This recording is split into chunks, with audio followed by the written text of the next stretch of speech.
everyone, welcome to the On Track COOG program brought to you by the Student Entertainment Board.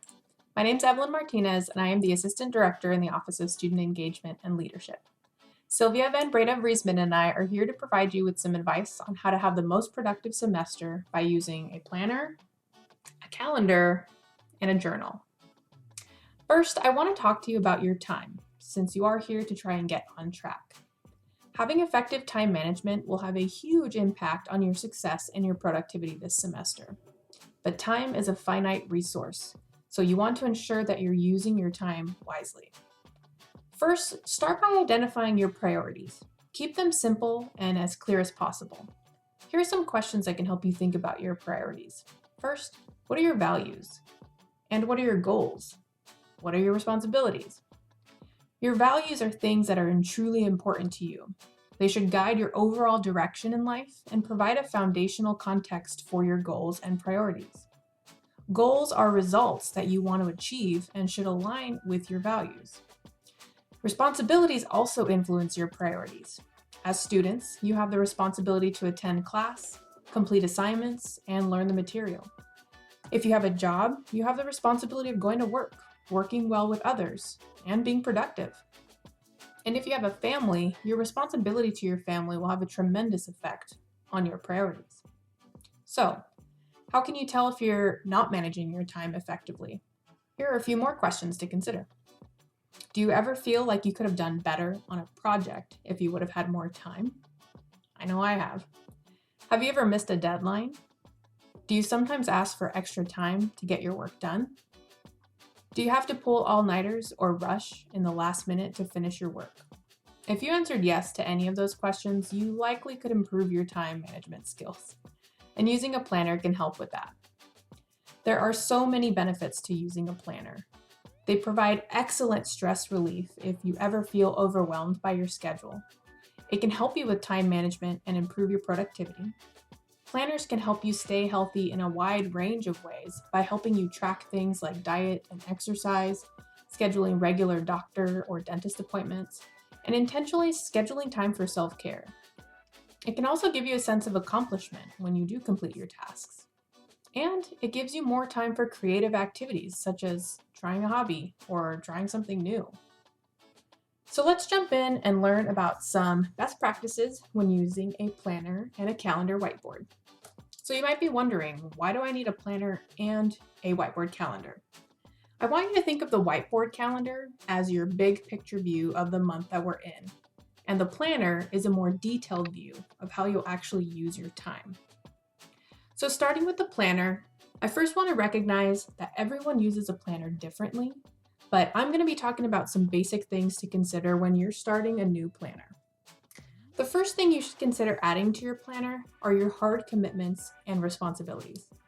These are the things that you don't have control over, such as your class or work schedule, when your assignments are due, or when you have to drop your kid off at daycare. Regarding your class schedule, you don't necessarily have to write down your classes in your planner each day, but maybe put it in the notes section for now, just to help you until you get used to your new class schedule. In addition to your classes, and this is the most important part, you should gather all of your syllabi. Your due dates are going to lay the foundation of your planner as a to-do list for the next few months. You also don't want to forget important WSU deadlines, such as the FAFSA and WAFSA deadline, which is January 31st, and the WSU General Scholarship Application deadline, which is also January 31st. You might also consider adding advising timelines, such as when priority registration is for next year's classes, class holidays, such as President's Day, which is on February 15th, the deadline to pay tuition, or any other important WSU-related dates that you can think of. Also, if you have a job, you'll need to create space in your planner where you can put your work schedule or your individual shifts.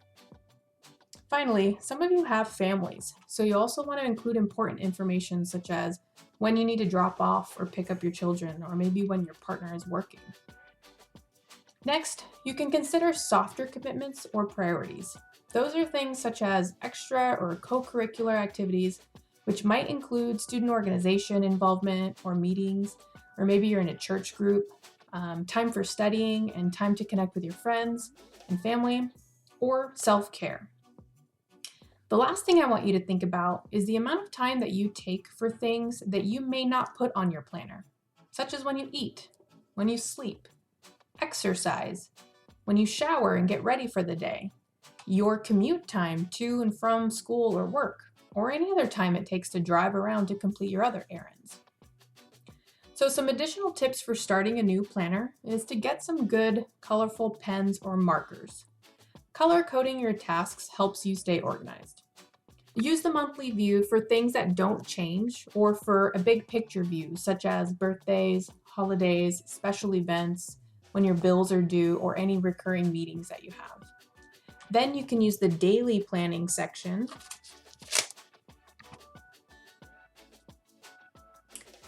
for things that you want to accomplish that day. Some things might get as specific as planning out their meals or outfits for the day. One tip is you want to make sure to be specific with your tasks. So instead of writing send emails, you'll want to write email Dr. Myers to schedule mentor meeting. And lastly, you want to use the notes section, or you've also got notes in the back of your planner. Looks like this.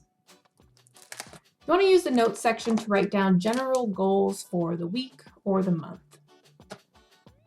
Finally, when you're ready to add something to your planner, make sure that you outline the steps that are needed. Estimate the amount of time that is required for each step. Determine the deadline for each step, then add the step to your planner.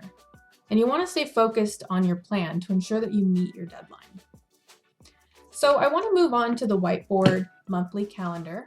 So the beginning of each month is a great time to think about all the goals that you want to accomplish for the month. This calendar also comes with some really great magnets that you can use where appropriate, as well as a little bulletin section for business cards or little motivational things here like I have. So the best time to prep your monthly calendar is either at the end of the previous month or the first couple days of the current month. The first thing that you should do is write in the month and the days of the month on your whiteboard planner. Since this will change every month, you need to come in here and write that down. And you also need to pick where the days of the week are going to go here. The next thing you write on your whiteboard calendar are the dates of holidays, birthdays, or any other important dates for the month. Then any other big deadlines, weekend plans, appointments, or important reminders. Don't forget to look for student events in COUG Presence to see what other events the Student Entertainment Board or other student organizations have coming up this month. It's also a good idea to make sure you include fun days to give yourself a break and time to recuperate after really busy weeks, such as midterms. Use the notes section of your calendar as a to-do list for big tasks and mark them off when you've completed them. This calendar is meant to be a big picture view of the month. You don't want to overcomplicate this one. Also, it's a good idea to put this in a place where you'll see it every day, maybe on your way out of your bedroom or in your kitchen somewhere. So the final piece of advice that I want to impart to you today is that you not only have to manage your time, but you also have to manage your energy. Time management, and what we've talked through so far, is about working through your to-do lists and staying productive. Energy management is about developing a core set of habits around your priorities. So I have a few strategies that you can use to try and harness your energy better. The first of those is to make habits. For example, let's say you value having good grades and you want to get a 4.0 this semester. That's called a cue. It's a sort of trigger for a behavior that you want to happen. Now, let's say you have a goal of studying for at least 10 hours a week or 2 hours per weekday. This is the routine. This is the habit that you want to commit to and when you want to do it and what you're going to do. Once you establish a habit of studying for at least 10 hours a week, it will save you energy and time because you've already committed to this decision. The reward is how our neurology learns to encode this pattern of behavior for the future as an automatic action that you do, instead of a decision that you make from week to week or even day to day. So this is why it takes time to build a habit. It won't happen overnight. You just need to stick with it. The next tip for harnessing your energy is something I mentioned previously, and that's planning your day in advance. When you intentionally plan your day in advance, you will only plan to do the things that you believe are worth your time and energy, instead of wasting it on spur-of-the-moment things which take away from what you can give to your priorities. Also, you should plan to get one major thing done before you even start your day.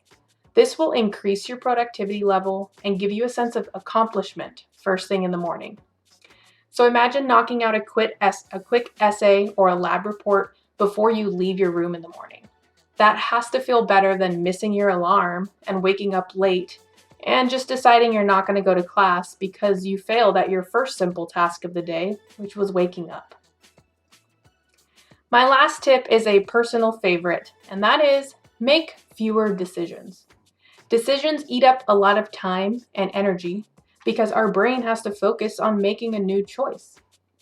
You can reduce decision making through elimination, automation, and delegation so that you can use your limited energy on your most important decisions. Elimination means you just aren't going to make a decision on something yet.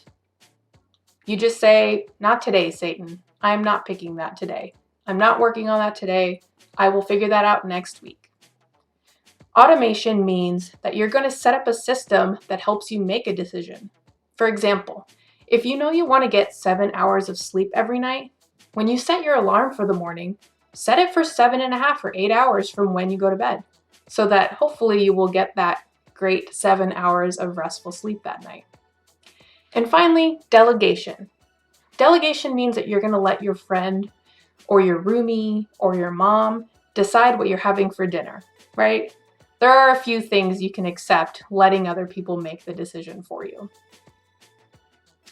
Well, that is everything that I have to share with you today. I enjoyed getting to share some tips to help you stay on track this semester. Up next is Sylvia van Breda Vriesman, who's going to teach you how to take advantage of journaling and some other helpful mental health strategies. Happy planning! Hi everyone, thanks for tuning in. My name is Sylvia van Breda Vriesman, and I'm the Wellness Coordinator and Student Counselor here at WSU Tri-Cities.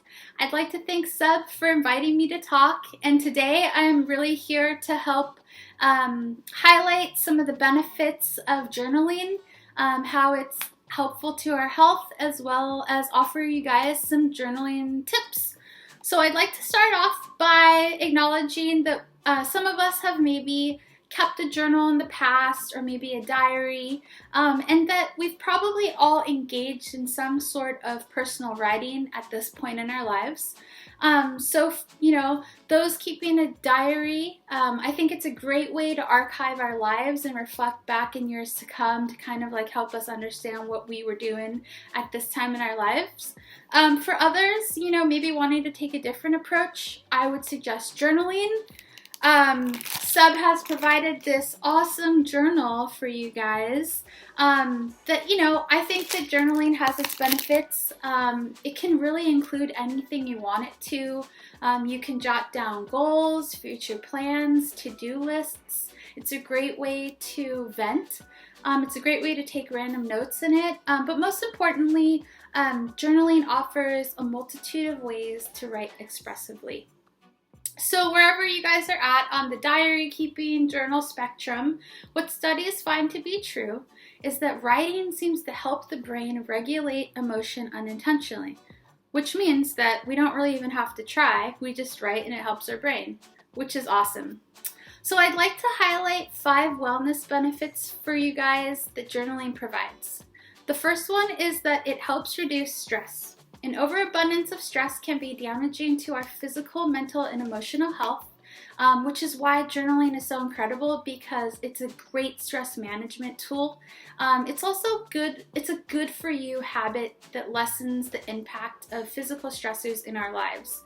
So there has been a study that suggested that expressive writing, such as journaling, when individuals did it for about 15 to 20 minutes, 3 to 5 times a week, over a 4-month period, helped reduce blood pressure and other somatic symptoms of stress. So that's hopeful.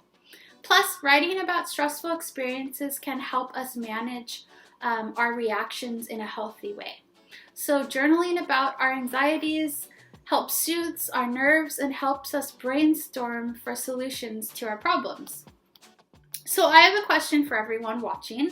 Raise your hand if you've ever stayed awake worrying about all of the tasks that we have to do the following days, or worrying about, things that we just can't get out of our mind because they aren't finished yet.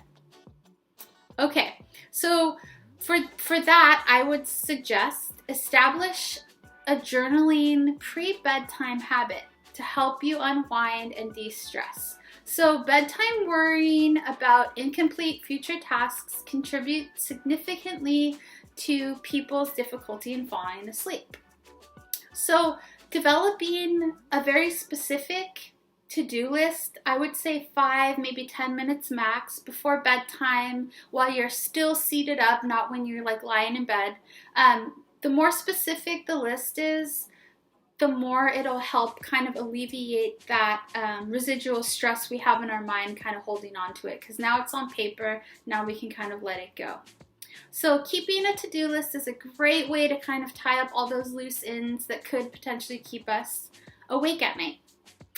The other thing that I would like to offer you guys at nighttime is that writing about positive events before bedtime also helps us redirect our mind from dark thoughts that could potentially keep us up at night.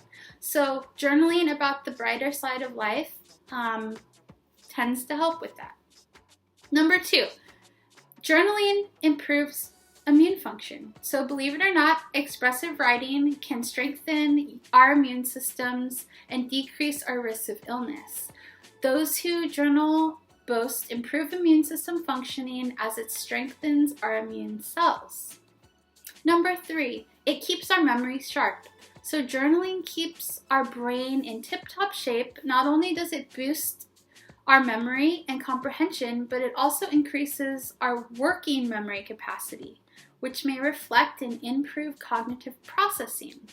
The practice of writing can enhance the brain's intake.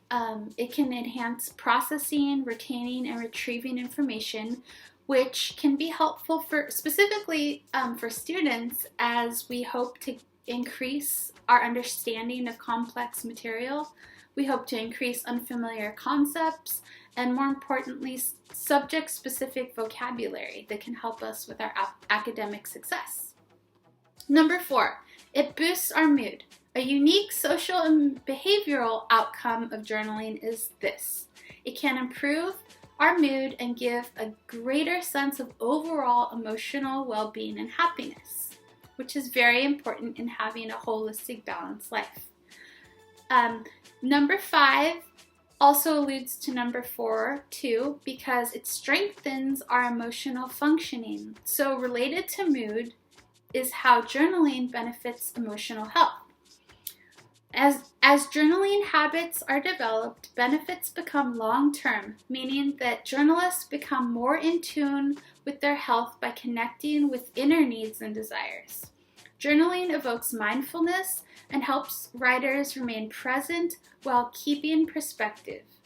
It presents an opportunity for emotional catharsis and helps the brain regulate emotions. It provides a greater sense of confidence and self-identity. Journaling can help in the management of personal adversity and change, and emphasize important patterns and growth in life. Research even shows that expressive writing can help individuals develop more structured, adaptive, and integrative schemes about themselves, others, and the world.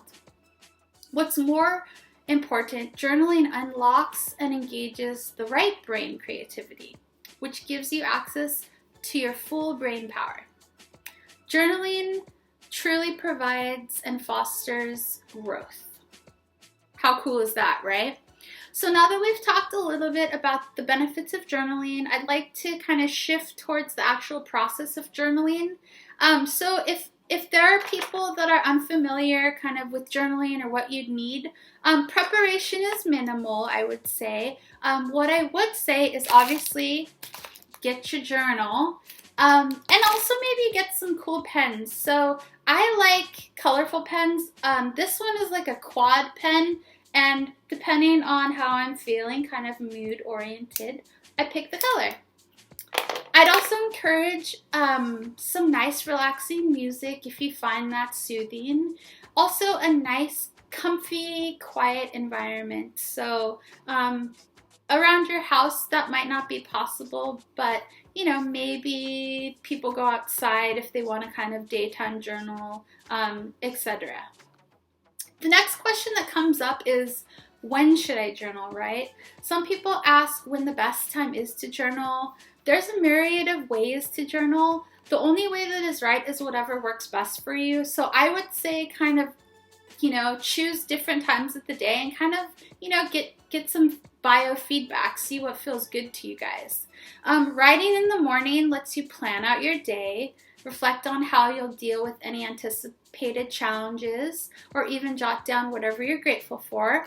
Whereas evenings, for the most part, are great for reflecting back on the day, what you do differently and what's on your to-do list. And then I'd also like to caveat, you know, not really focusing on all the negative aspects of your day, but maybe like what you learned, kind of like reframing it in a more positive way, and maybe what you do differently based on that kind of lesson learned scenario. So pro tip 1, schedule journaling into your day. Otherwise, you might never make time for it, and journaling wherever you're at, you know, you need to make time for this because otherwise it could kind of fall off the radar and weeks go by, semester gets more challenging, we just kind of forget about it and it kind of dwindles, right? So make sure you are scheduling journaling into your day. This way you'll be less likely to put it off or not have it become a habit for you. So, you know, journaling is a good way for us to physically, mentally, and emotionally kind of keep balance in our lives. But you know, the other question that comes up is like, what if I find myself stuck or have writer's block? What should I do? Well, my first thought is kind of just ditch the guilt of, you know, not knowing what to write about. I think there's a lot of room for creativity and growth with this. And, you know, my encouragement is just maybe to write some simple things down, like maybe what you had for breakfast, or, you know, some thoughts you've had during the day. Don't censor yourself, be creative. This is for you. No one's judging it, no one's grading it. So, you know, we don't have to be Shakespeare. We don't have to write like long, you know, essays about our day. I think that it's important to just develop the practice of doing the task, right? So develop the practice of journaling. So pro tip number 2. When you're not sure what to write about gratitude. So it will lift your spirits and get your thoughts flowing again on the days that you're tired or filled with self-doubt. Gratitude journaling can be life-changing. When it's used in difficult situations or downright irritating, gratitude kind of brings us up to that positive dimension that we might need to kind of get through that difficult day or get through that difficult experience. So, you know, my encouragement is to ask yourself, despite all the bad, what can you learn from a difficult day? Despite maybe having a challenging day, what can you learn from the current situations you're in, etc. So for now, I would encourage you guys to put aside all of the screens, all of the phones when you're journaling. Writing by hand stimulates and trains the brain in a different way than digital communication does. So if you're looking for better health and well-being, keep a journal. So pro tip number 3, and this is where I'll kind of end things. As the semester rolls on, make sure you're taking time each day to attend to your mental health and wellness. Make sure to take breaks and plan for time away from the computer. you can have all the success you need. Journaling is one of those wonderful ways to cultivate that. So I'd encourage everybody, along with their snazzy planner, to use these tools to succeed. If you have any questions, we're definitely here for you at the Counseling Services. You can book with us if you'd like. But other than that, have a great spring semester and enjoy journaling, and go Cougs!